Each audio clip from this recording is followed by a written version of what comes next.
go. We're going to record this.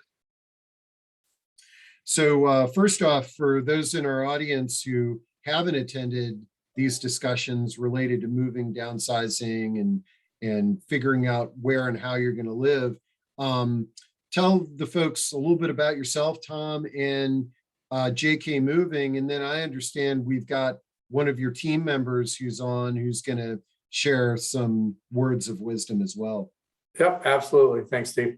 So I've been with JK for over 17 years, been in the moving business for a little over 40 years, always in the Washington, D.C. area.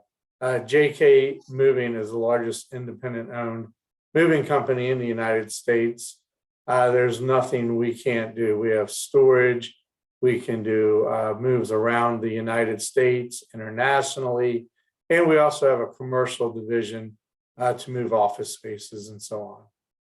Yeah, and one of the things I've been in this field for 32 years, and now as many people in the audience know that movers and move managers are really part of the infrastructure of senior living.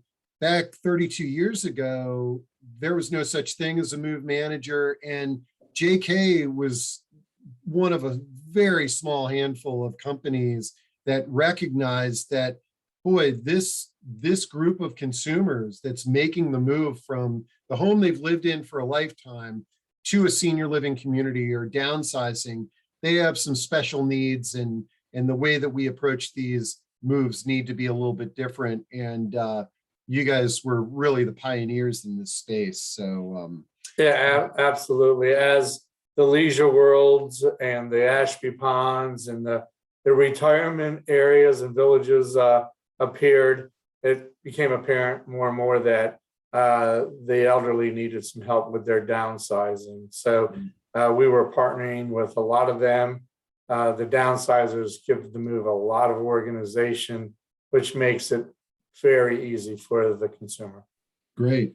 So should we bring on Kendra, your colleague, and Sure. Get to know her? And she's going to share some tips here. But Kendra, first off, great having you on our discussion.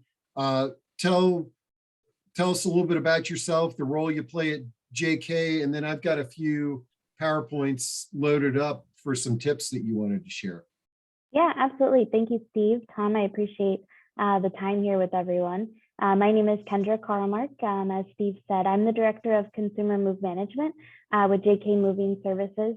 I have not been in the industry for 40 years, but I have been in the industry for about 16, going on 16 years. I myself, along with my husband and our son, we have moved 5 times over the past 10 years.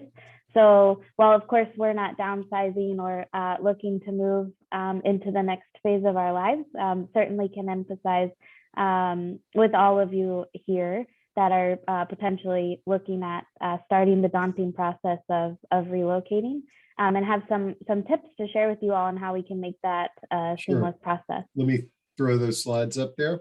Yeah, absolutely. All right, perfect. So as we look at the potential of, where will we move next, downsizing, moving into the next phase of our life, the next home, one of the most important tips is to really ease into the downsizing process. So when we live in the same place for a long time, you naturally are going to accumulate a lot of belongings. So don't put a lot of pressure on yourself to really feel like you must organize and have everything ready to go all within one weekend. We really recommend taking your time, take weeks, months to really get the process going so you can ease yourself. It won't seem as stressful breaking it into chunks. And you can really start that by creating an inventory of all of your belongings, really as step one to ease into that process. Step two is downsizing and the thought of losing your childhood home for your children can be emotional and overwhelming for them as well. So we really recommend that you give your children the time to process, be open and transparent with them about your thoughts of potentially moving out of the home that they grew up in. So they have time to digest what they're about to go through as well. Then back to that inventory that we talked about in tip 1. This inventory is very key. It can break out in chunks, how you can start inventorying and separating all of your items. So even if you start on the piece of paper, separating all of those items and possessions into things you want, don't want or won't need, things you need and won't replace, and then things you want and can't replace. It can help having that visualization on paper with that inventory to then start to physically separate into those 3 categories so you can start chunking out the process for yourself. And then lastly here, really we recommend to get help with your move. Don't be afraid to reach out to a full service mover who can help create a seamless and stress-free move process for you.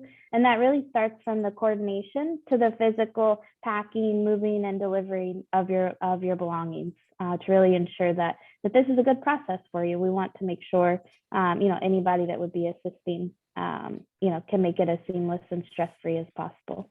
Yeah. Thank you, Steve. I appreciate it. Oh, no. And I'm dropping in all of our moving and downsizing discussions into chat, because this is a great reminder, Kendra, on what we talk about every time we have these discussions.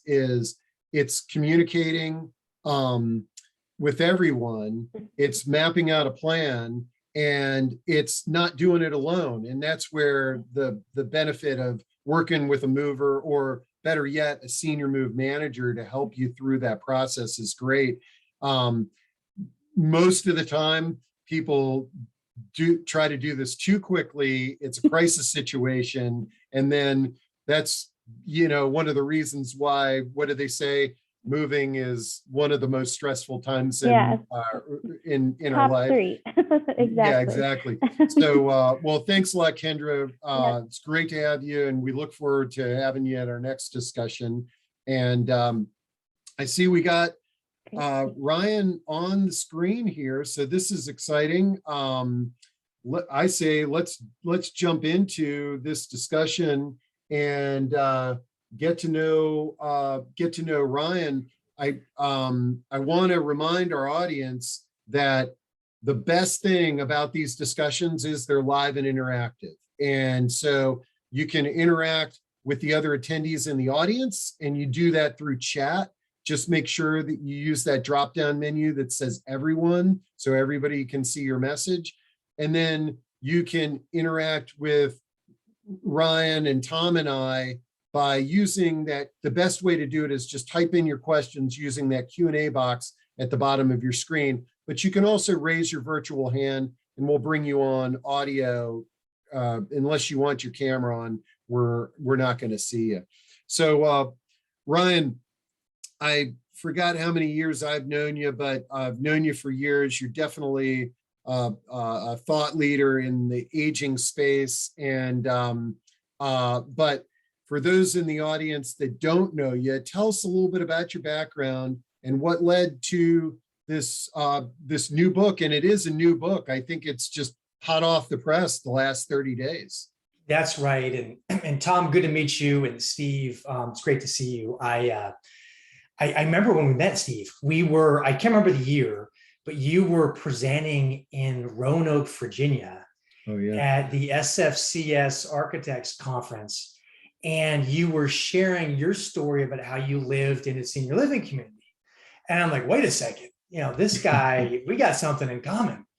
And so that started what's become, good, a valuable friendship over quite a number of years. And I used to live in Baltimore. We were in Baltimore for about 9 years.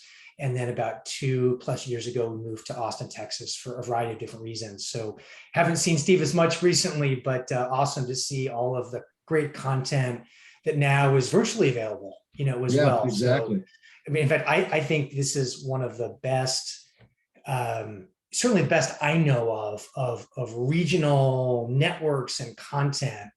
It's really awesome what you do, Steve. So yeah, in terms of my background, as you know, but for others that don't know me as well, yeah, I've been in this, I would say this field of aging, and then the role of place, really the intersection of those two for the last 15 years. The abridged version of my story is I really was, I majored in electrical engineering in college, worked in Silicon Valley for a couple of years, company went public. I'm like, wow, this business thing's pretty easy. And then we had some guys, unfortunately, do some fraudulent activities, and they ended, about 5 people went to jail. It was a crucible for me early in my career. I took a step back. What do I want to do? Who do I want to do it with? What impact would I like to have? And that sent me back to Stanford Business School, and I did this pivot.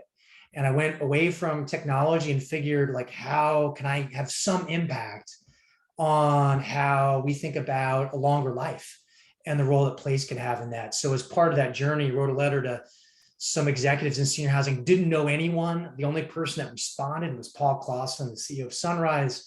He said he wouldn't pay me for the summer. And so we tried to find a way to make it work. So part of it was living in their guest room, and the other part of it was living in a senior living community in Atlanta for a month. And that summer, while unconventional, a lot of my classmates like, what are you doing? It turned me on to the fact that we do some great things, I think, as a society for people as we get older, but we can do better. And so for the last 15 years, I've been on the private equity side. So I've invested in different communities and so on. I've been an executive for one of the largest senior housing companies in the country.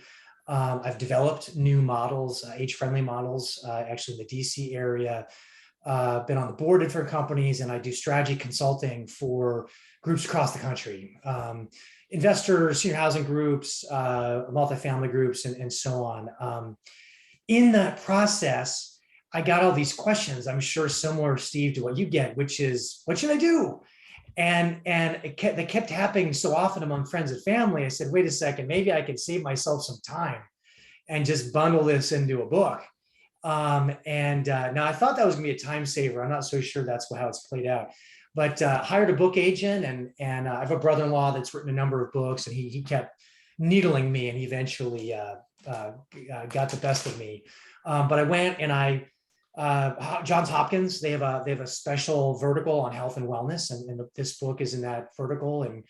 And so in what happened as part of that, I just realized as I was writing it, and we'll get into this in a second, but just felt like this was a really timely topic before the pandemic, with more people aging and recognizing that 50% of kids born today are going to live to, in the developed countries, are going to live to at least 100.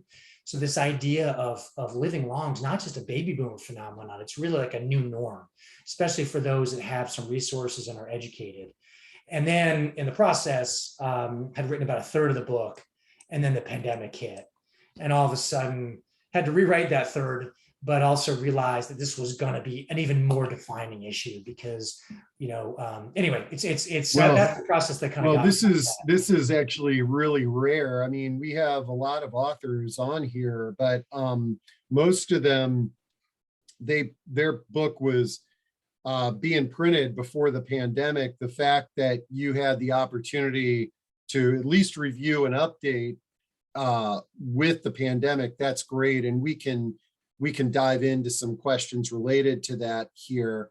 But folks, what Tom and I, obviously, we've got some questions that are on the top of our mind that we'll kind of hit Ryan up with, and then but we'd love it if you all would also add fuel to the fire as well. So just feel free to jump in at any point in time with your questions, either type them in or raise your hand. But Tom, let's let it rip. If you've got any questions you'd like to ask Ryan, and we'll see where the discussion goes. Perfect. So Ryan, you've talked about it a couple times, the word place. The book is Right Place, Right Time. What is place, or how are you looking at or reading into that? Yeah, for sure. And going back to Steve's comment, yeah, definitely encourage questions. It's really, everyone's situation is a bit different. Maybe not too much fire, but definitely take a lot of questions. So yeah, it's interesting, Tom, because place in some ways is a bit amorphous. Like, what do we mean by place? I'll admit, when I started writing the book, I don't think I really thought deeply enough about what place should mean. But as I thought more about it, place is a lot of things. Sometimes we think of it as just our four walls. And that is meaningful, that physical environment that we interact with, every day. But it's a lot more than that. Like, place is the neighborhood we're in. Place is what metropolitan area are we in? Are we in an urban, suburban, rural area? What state are we in? What region of the country? And even what country, are we in is meaningful. And so we have to see place as a composite of all of those things, because in some cases you may have an amazing neighborhood, an amazing physical dwelling, but you may not be in a great region that has some different challenges. The example I often use really is a form of hyperbole, but it illustrates the point. If you have an amazing house, but you live in Afghanistan, this is a really challenging time. And so you have to see it, in its composite. On the other side, you can live in a great area where the metropolitan area is booming and there are a lot of resources, but your physical space just may be the wrong one, for where you are right now. So that's I think, and then of course there's the emotional connection that we have to place. So it's an emotion, it's a feeling, it's not just a physical a relationship as well. So there's a lot in that as you get into it. And then, in the context of healthy aging, why does place and healthy aging intersect? And this is where many of us know this, but I think it's an important reminder. Our lifespan is largely determined by our lifestyle and our physical environment. Our DNA, our genetics only account for about 30% of our longevity. So a lot of it really is, do we have purpose? Are we socially connected? Are we physically active? Are we financially well? People with purpose, they're 2.5 times less purpose, which they can articulate, that's bigger than themselves. They're 2.5 times less likely to develop cognitive mild impairment, or dementia. Like, it matters. Similar with social connections, like people, I'm sure many of you have heard of this, but people that report themselves as regularly lonely, they are, has the health equivalent of smoking 15 cigarettes a day, and your risk of premature death is 30% more likely. So there's other examples for physical well-being and financial well-being as well, but where we live influences those things. If we're around others that have purpose, we're more likely to have that be a priority. If we're around others that are socially connected, or which it makes it easier to bump into each other and participate, that influences our life. So place has this very direct impact for us. For those that might have some mobility issues, if you've got stairs or other, issues, like, you're not in the right place for you to thrive physically, but it has a lot of indirect, meaningful benefits too. So it's a really big thing that I think sometimes we can overlook when we map out plans for thriving over a longer life. Yeah. I mean, the combination of place and purpose actually there are two themes that pretty much come up on every one of these discussions that we do. We did have a question that came in. Can you just reiterate your affiliation with Johns Hopkins? Somebody missed that. Yeah, sure, absolutely. Well, I have a few affiliations, actually.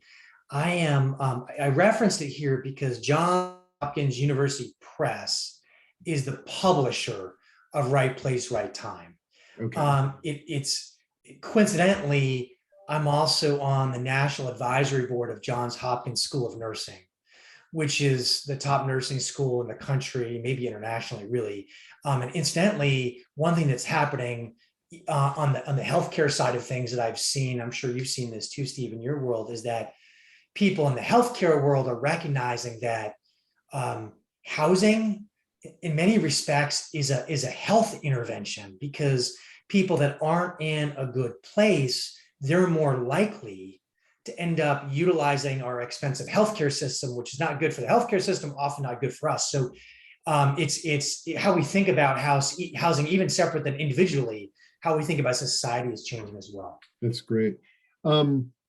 we've talked about it a little bit, but the pandemic. So I'm interested in your thoughts on the pandemic. And I imagine, I don't want to steal your thunder here, but the big thing that we're getting from our community is the pandemic has made it very difficult to continue my purposeful life, so, but share your thoughts on the pandemic. Yeah, no, for sure. And Steve, you've stolen my thunder before. I think I've stolen yours too. So it's all Yeah. good. I think what's happened is that a few things have happened. You got the pandemic. I've heard some people now refer to as the endemic. So we're now that more of us have been vaccinated and we hopefully are on the tail end of things, we have a new normal on the other side. So we really can talk about both worlds for a moment. I think what happened in the early days and really the peak of the pandemic is in my circles, I've seen more and more people recognize that where you lived mattered.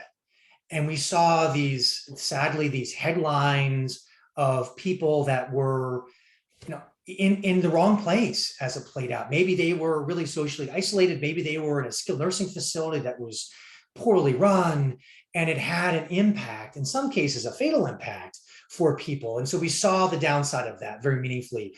I think we also saw that there were some where, while it impacted all of us, some that actually didn't impact too poorly in some cases, where they did have a vibrant social fabric network they were part of.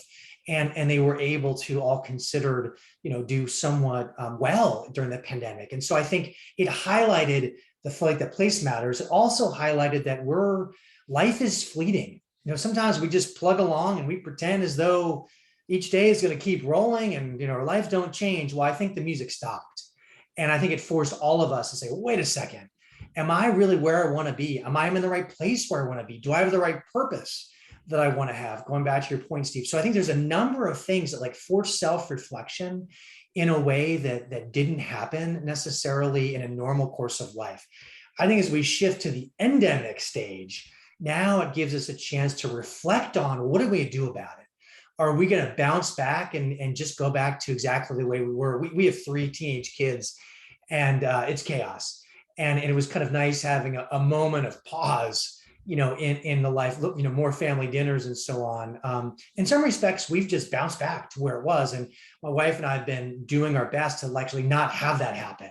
How can we create more intentional space, as a family and say no to things so we do have more time, as a family while the kids are still with us. But I think that between the focus on place, between this idea that life is fleeting, and the fact that for people that have owned assets, whether it's in the stock market or in your house, many of those assets have appreciated. Now, we're facing inflation in different ways at the moment, but it also means that in some respects, a number of us are wealthier than we would have imagined having gone through a pandemic. Not everyone, but a number of people have. And so what that means then is we need to think a bit more about what is this plan again over a longer term life. So I think pandemic was awful in so many respects. I guess part of the silver lining in my world is it's made the topics that I care about higher on people's radar screens, and it's made the right place, right time even more timely here as a conversation for people. So Ryan, that's perfect segue into what we've been involved with over the pandemic is people are starting to work from home, right? So they have one home, maybe they have a vacation home. They didn't have to go to work. They sold one house, moved to the vacation home or whatever. So we've been moving a lot of people to a lot of places. When you're an elderly person or you're looking to do your second phase of life, how do you find the place? Well, it is funny. I don't want to encourage people to write a book necessarily because it's a bit of a beast. At least it was for me. But when you write something, in this case, a couple hundred pages, it forces you to really think through issues in a way that when you talk on the fly or you write an article, you're not forced to do. And in that process, Tom, one of the things that happened for me is I found that where we choose as a place it's a very personal issue. So something that, Tom, you might want for a particular life chapter, it might be totally different for me, and we both may be right.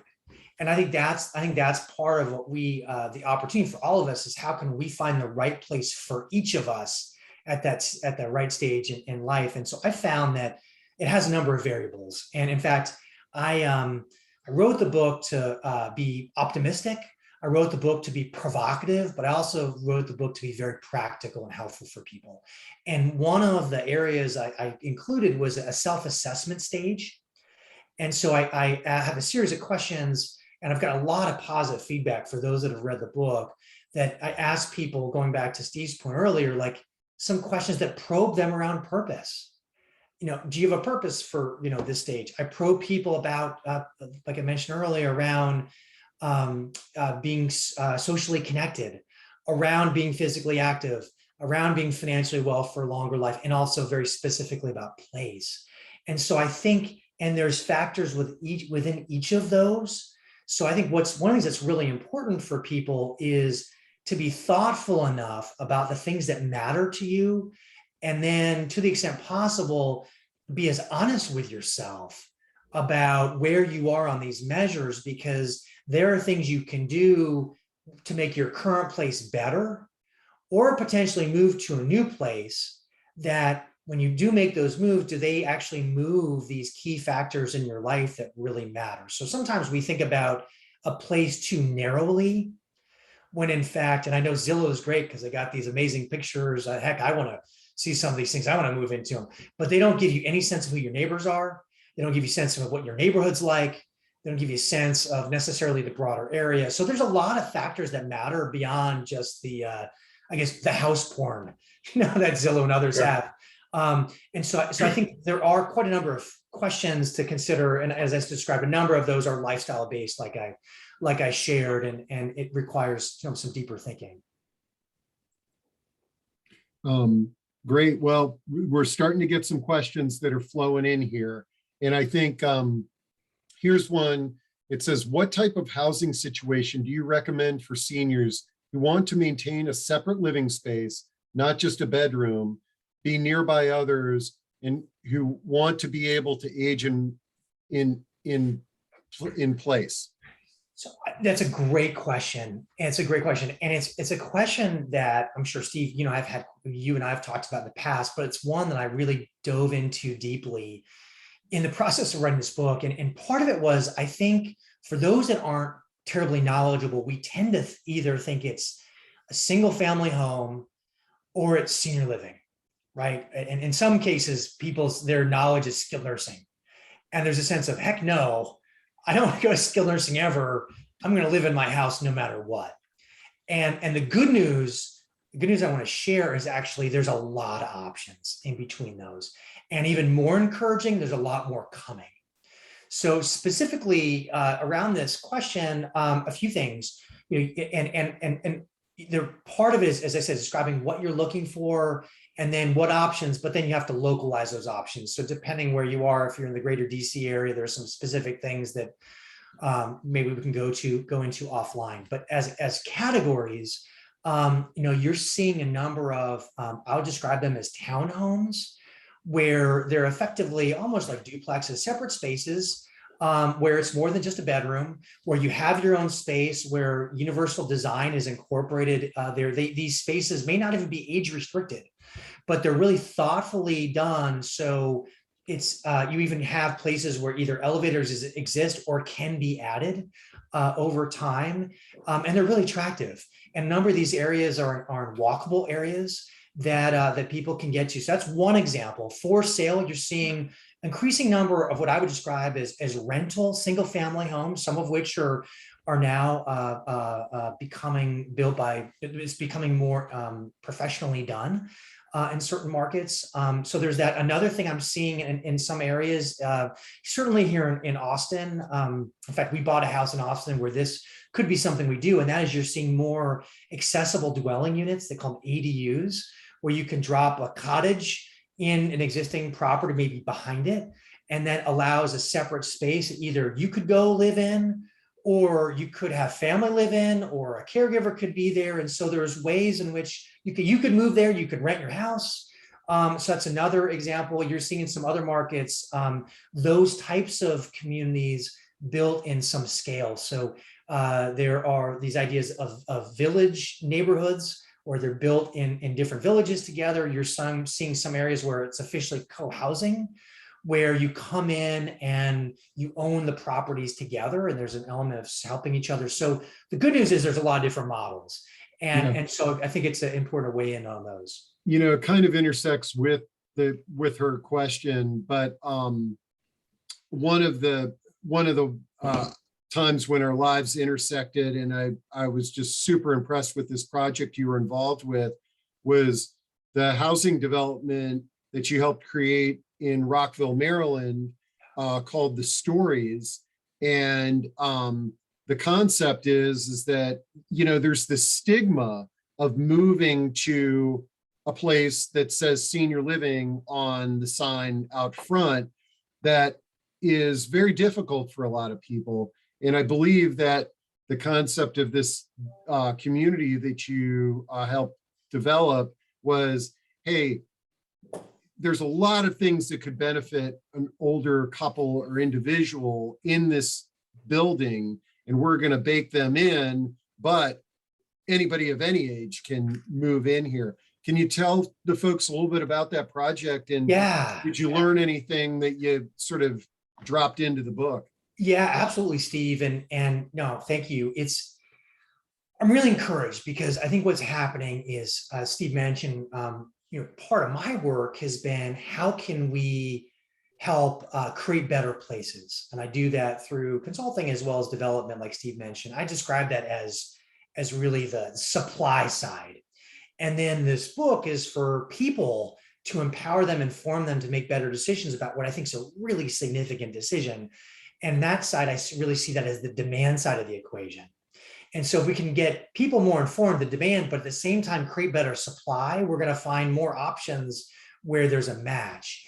And one of the areas I'm particularly excited about is this age-friendly movement. And DC, the greater DC was one of the leaders in this. And it started off initially, actually, the World Health Organization, WHO, they have gone nationally. And what they've done is they've helped people understand that how can we work with policymakers and planners, so that we can have sidewalks that work for people of all ages, that we can create buildings in general that make it work for all ages, and specifically on the apartment side. So several years ago, as you point out, Steve, worked with a developer and said, wait a second, why are we building apartments that are largely focused and really just designed for younger people only? How about we create apartment buildings that really work for people of all ages? And we can do that without adding a whole lot of cost in building it and operating it. And so that's what we did. And so part of what happened was we went in and we used a number of universal design principles: wider doorways, slip resistant tiles, blocking behind the walls for grab bars, showers with benches, and then also create this idea that we can create more of a community. How can you get to know your neighbor coming in? You're not required, but we're going to make it easier. And also then coordinate services for people, whether it's health or lifestyle.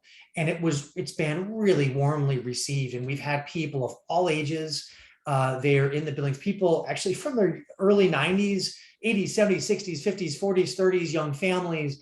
And part of the research around healthy aging, it's really valuable for people of different generations to become friends.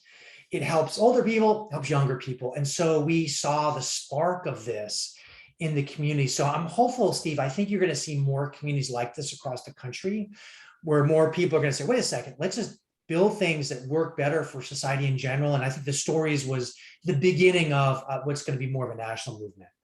Great. Hey, Tom, Steve, looks like got a pile like of this. questions coming in now. Yeah, I like this next question. So Ryan, through your research and so on, have you encountered couples that as they age, they don't agree on the right place for both people? So yeah, it's funny. I said this to some of my friends, if I write this book and it just makes my parents communicate better, and have a plan together, then it'll be a success. So I'm not sure it's been successful by that measure just yet.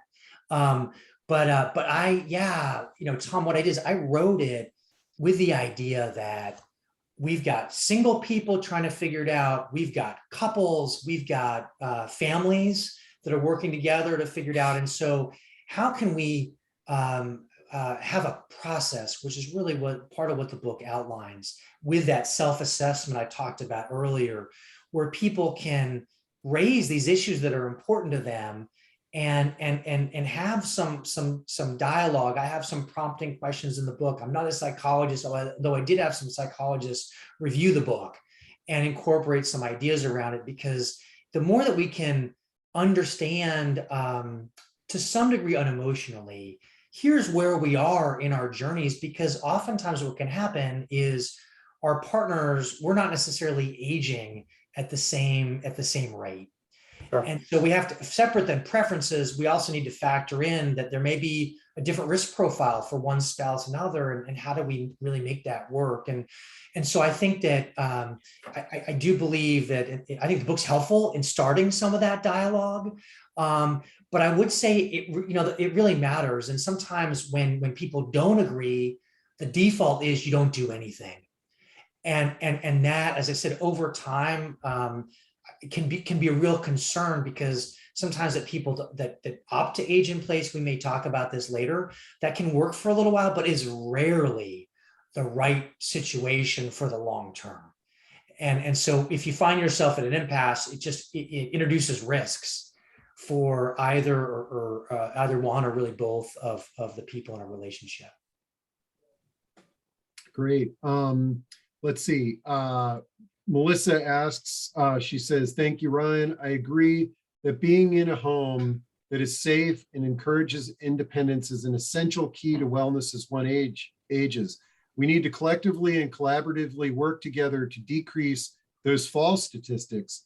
I look forward to checking out your book. Do you discuss funding options for home modifications if one would prefer to stay at home? And I think, obviously we got JK moving on here, and we've been talking about moving to these walkable locations, but maybe you could talk a little bit about, hey, what if right here is where I'm going to stay and I'm not moving anywhere? In fact, that is a topic of discussion for a lot of couples. It is. So a couple things I'll speak to on that. One is we have this term aging in place. And in fact, I dedicate a chapter, I have a little bit of a rant on this. I find aging in place, although conventionally used term, I think it's a really challenging term. I think that it makes it seem like it's passive, like something that's happening to you, as opposed to you being the primary agent in your life. And then place, it feels like we're statues, like we're like stuck in place. And so I think that I suggest, at least for opening up our minds, I suggest an alternative term would really be like living in community. This idea that we're living, like our lives are longer, but we're living, and how are we setting these different decisions around what we want to do with these extra chapters? And then in community has a bit of a dual meaning, because it means that what it says is, it means that we may love our physical place, but what we really like is our broader community. We may go back to Rockville. Maybe someone identifies with Rockville, that's their community, but maybe they need a change of their physical place, but they still want to stay somewhere in their broader community in Rockville. In fact, on average, people move about a dozen times in their life, and most of those moves are local moves. And then the other piece around this is it's so important in terms of people having social connectedness of community. So sometimes if we're aging in place, we're just thinking not about, we aren't necessarily as proactive about keeping and really growing and establishing new social relationships that are so important. So that's a bit of my aging in place rant. Specifically on how to think about it. I think that, it made me think a bit about when Kendra was talking about the process of going through for downsizing. We really need to have a compelling why to move. You've got a combination of, I would say, pull or push. Pull means you have a better vision of where you want to be. And so therefore you're at some level excited to go through and say, okay, I'm excited for this next chapter. Let me figure out what's the process to downsize. The other piece is more push, like I fell or something bad happened with my health, and now I find myself pushed out. And so I think part of the reason I wrote the book is I think we're going to be better as a society if we get more people seeing exciting future chapters, whether that means you stay in your house or whether that means you then move. And so I think one of the tricks, though, to get back to the specific question, is that it can be expensive to do home modifications. There is some work. In fact, I know Louis Tenenbaum in the greater DC area, I think Homes Renewed is his organization. There are, and I make reference to that a bit in the book, there are some resources I point out in the book to go down that, to think more about how can you unlock some either local county resources, because some counties do have resources. In Montgomery County, I think, does have some funds to support people to do this, as well as kind of broader federal funds. But in my view, the people that are most successful are going to see this as part of a broader strategy. And they'll say, okay, I'm doing this for the following reasons. And sure, there's some money to offset it, but there's other reasons that make this even the right decision to go down. That's great. And Steve said, did I hear you say it's rarely a solution to age in place? I'm not sure if you said that, but you Yes. might have. Yeah. So let me try to clarify that. So in my belief, as I thought more about this, aging in place defined as your same single family home, say you've had for decades, that's rarely the right place over the long haul, in my opinion. What typically happens is that people underestimate the mismatch of the physical needs relative to the physical dwelling. People often find themselves more socially isolated, particularly in suburban situations, than they could be, otherwise. I think oftentimes people underestimate really what the costs are of not only maintaining their house, their single family house they've owned, but also, and this is an important point, is the opportunity cost of that equity in their house redeployed in other investment vehicles. So it's not that it can't be a good strategy in certain windows, but as I've thought about it, as I've talked to people, it's rarely, in my view, the right strategy over the long haul. Great. Tom, got a good one there for you. I don't know if Ryan can answer that one. So and it says adding an elevator so we can stay in the same multi-floor single family home that we like is what we are looking into, but find it pretty expensive, $50,000 or so. Any comments and advice? Yeah, it is funny. We have 3 kids, teenagers, and they're knocking here on college door around the corner. So if I compare any cost like this to just a year's tuition in college, all of a sudden certain things don't seem so expensive. But that's more my issue. A couple things on this. Again, I go back to what I just said. I think you need to take a step back and say, is staying in our single family home really the right thing for us in our current stage and in future stages? So I've got to answer that question first. Right. And the second question, as you get into it, is mapping out what is our financial plan as we live a longer life, because that $50,000 can be expensive. On the other hand, if we have a longer life but not a healthy life, we start to think about what the costs are for long-term care or care. All of a sudden, $50,000 isn't that much, sadly, when we think about how much care is there. So what we're trying to do, I believe, is have this overlapping concentric circles of a longer life or health or lifespan, have that intersect with our health span, where are we really healthy, and then also with our wealth span, where do we have financials to fund a life that we want to have. And so I would encourage you to certainly look into what an elevator would look like. Another thing to think about too is there could be some resale value to your house, because there's a lack of age-friendly homes in general, only about 3% of the housing stock in the whole US has certain features for those that have some limited mobility issues. So that's another element to think about. But in my view, I think it's part of a broader strategy that you and your partner need to think through. Great. And, you know, your talk has intersected so many things that we talk about. And of course, the aging in place and the universal design and designing your home is since we brought this topic up, the can is open now. So we got a few questions on this topic. You had mentioned earlier adding an elevator, and Anna says adding an elevator so we can stay in the same multi-floor single. Oh wait, no, did we already? I just answered did that one. Okay, got it. And then Melissa says home modification can also be part of the plan when a move is necessary as well to ensure that one's new home is comfortable and safe. Melissa, I really like that. And Ryan, I'm curious at your thoughts on that. So for example, for that person that's not ready to move to the place that says senior living on the outside, and you're challenged with finding the right place, it might require some modifications. Absolutely. And that's why you have to be, I think, super thoughtful about these different paths. And so what happens sometimes is people focus a bit more on the stairs, right? And it's funny, you know, we moved here to Austin a couple of years ago, and it's a 2-story house, but our master bedroom's on the first floor. And most people wouldn't care, but as someone that's put a lot of thought into this, I'm like, oh, wow, okay, that could be helpful if we want to be, you know, here for a long time.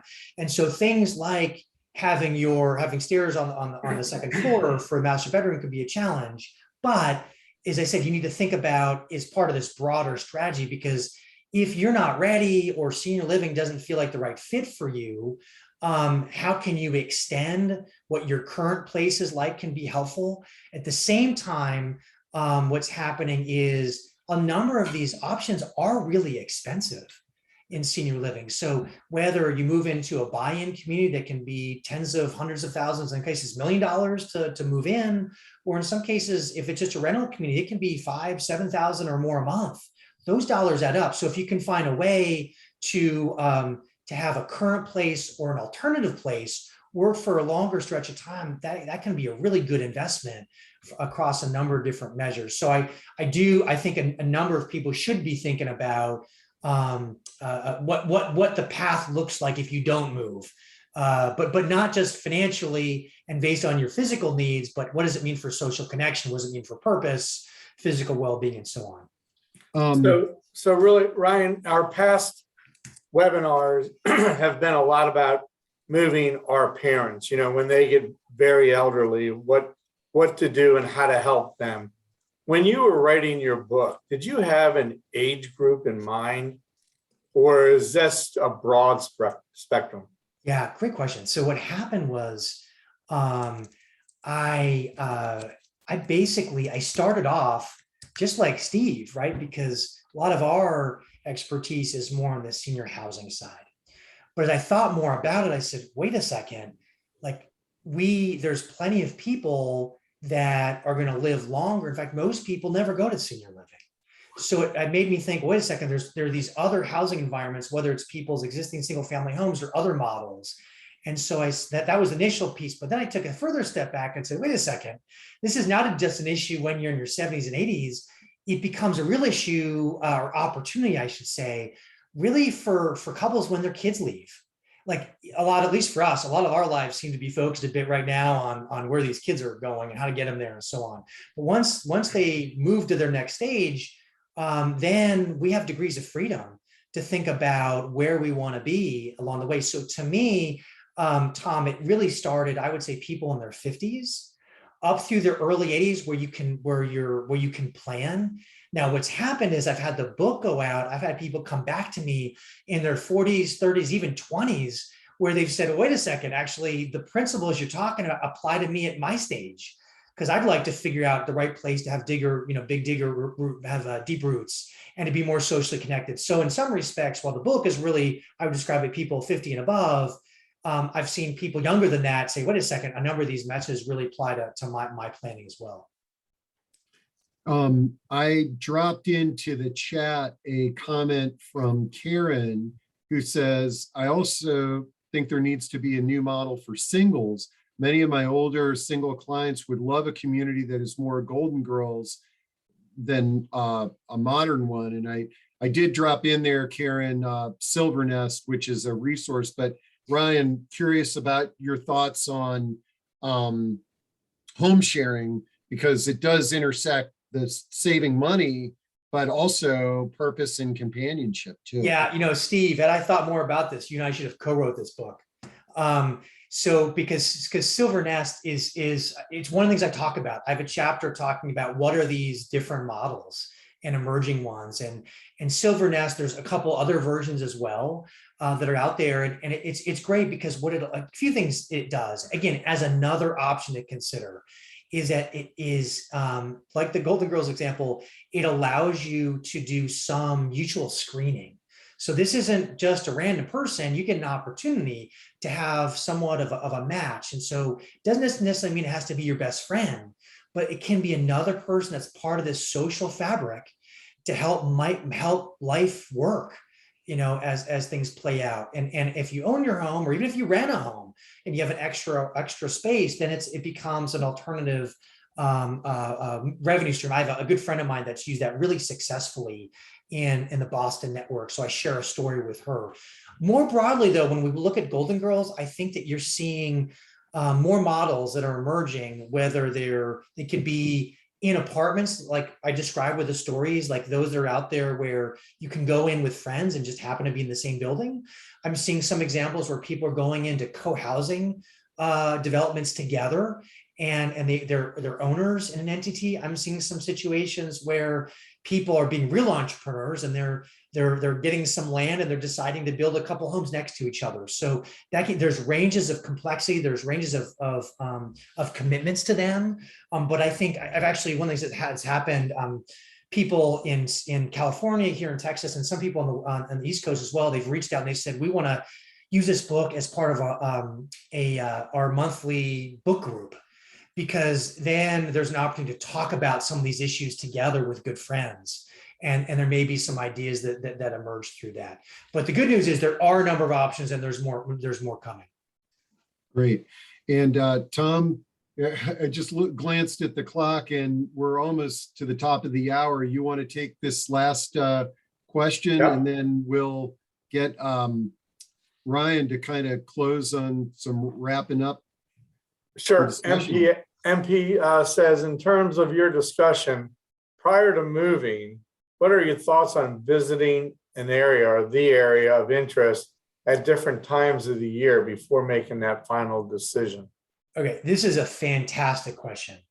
And it is, I would have planted this question. This is a great question, because one thing that happens with place is they're big decisions. And sometimes they can be more irreversible than you realize. And so in innovation circles, I went to Stanford for business school. They started something called the Stanford Design School. They call it the D School. And the D School, as it relates to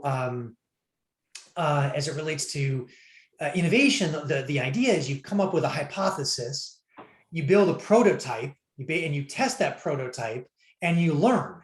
And so you learn, and then you decide, this thing becomes less intellectual and more real life example, and it changes your decision making. And so as a result, one of the things I talk about in some detail in the book is applying design thinking principles to how we think about place. And so for example, we have an acquaintance here in Austin. They sold their house in our neighborhood. And this is a local move, but they still hold their house, and they wanted it to be urban living. He worked downtown. They wanted to be condo. They wanted to close the nice restaurants. And so boom, they did it. They went there. They were there for about a year. They enjoyed it. However, the restaurants were really good. That wasn't a problem. And he could walk to work, and that was great. But their friends weren't there, and they had a really hard time making friends. And they found that lifestyle isn't what they really wanted. And his wife missed her garden, the space they used to have. So they then had to sell their condo, and then they had a hard time to go buy back in their neighborhood. So They had the transaction costs related to it. They didn't quite find what they wanted the second time around. It's better, than otherwise was, but it was a costly decision.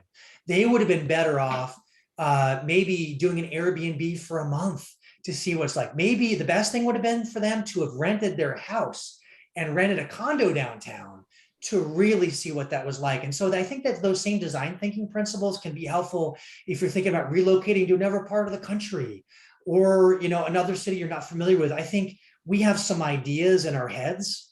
I know I certainly do, that it turns out when you give them the test of real life, they don't quite measure up to what you think they are.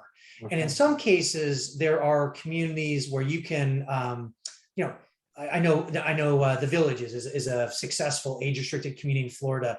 They have the ability for you to be there for a weekend or a week, as an example. So in some cases, there are places you consider moving to where they can make it easier to test it out. But I highly recommend that you test something before you make a really big decision, particularly if you've got two people involved, because then you get a sense of how it works for both people. And I go through some examples in the book. Great. Holy cow, this is good. We've got a lot of good comments here. Let me throw this one on the pile because I like the I like this new company that's out there called Upside Home. Are you familiar with that? Yeah. So Jake, who founded it, he's a friend of mine. We've presented in a couple of industry panels recently, and they're a good example of another innovative model. The idea behind it is that you can, they will help you find a place and then provide services and community around you.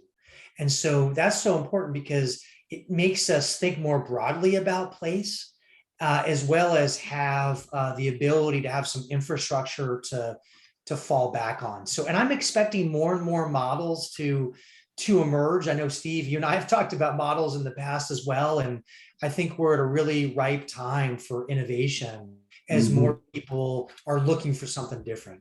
Yeah, and thanks, Carol Ragsdale, for sharing the Upside Home. I did cut and paste the website in there for folks. So,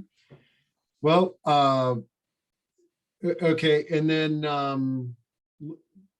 Tom, I was going to have you do one last thoughts here and let Ryan have some, but one thing that somebody wanted us to mention is chairlifts on stairs versus elevators as a solution. Certainly a lower cost solution. But again, chairlifts are one of those things. I have so many discussions about this with people in our community. Is the stigma of seeing the stair lift is oftentimes the barrier.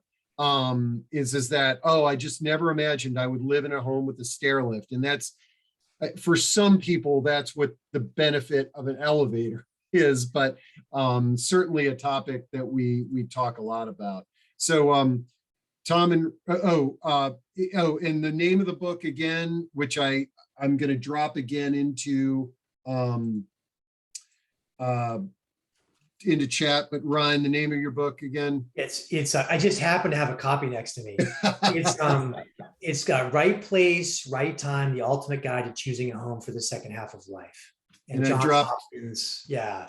I dropped that in the Amazon link into chat there. Tom, Ryan, any closing thoughts for the discussion? This has been great. I just want to thank everybody for joining us today. Ryan, it was great talking to you. Kendra, thank you for your time earlier in the discussion. And Steve, as always, great job, and do appreciate co-hosting with you. Yeah, great. And Ryan, any final closing? Yeah, I would just say this is great. And Steve, I've always been cheering you on, but I think it's awesome, the content that and just resources you've created. I would say initially in the East Coast corridor, but now in this virtual world, it's much broader than that. People from all over the world. Yeah. Yeah. So I think that's, you and I have talked about impact. So it's great to see that. Last thing I would just say is that I think this has come across in our discussion, but place is just huge. It's a really big thing. And as I think sometimes we can get caught more tactically on things, and that's important. But if we don't solve it at a higher level and its importance, we can get the tactics right, but actually miss the big picture. There is the book, like A Labor of Love, that the link that Steve said. I also am going to be adding more and more content on the SmartLiving 360 website. Today, there's a monthly blog you can subscribe to, some weekly messages, but there's going to be more things, including I'm going to have an online assessment that people can take. So you can ask some questions and it'll spit out to you kind of a graph here based on the input, maybe some areas of opportunity. I love it. Well, stay in touch. And I think we're definitely excited to have you back on again if you've got any ideas or topics that are of interest. And folks, we're going to take the Thanksgiving holiday break. I don't like to do these things intersecting with holiday travel. So we got a bunch of really good discussions planned for the beginning of December, not the end of December. And we'll look forward to seeing you all soon. Thanks, Tom Great. and Ryan. Thanks. Thank you. Take care.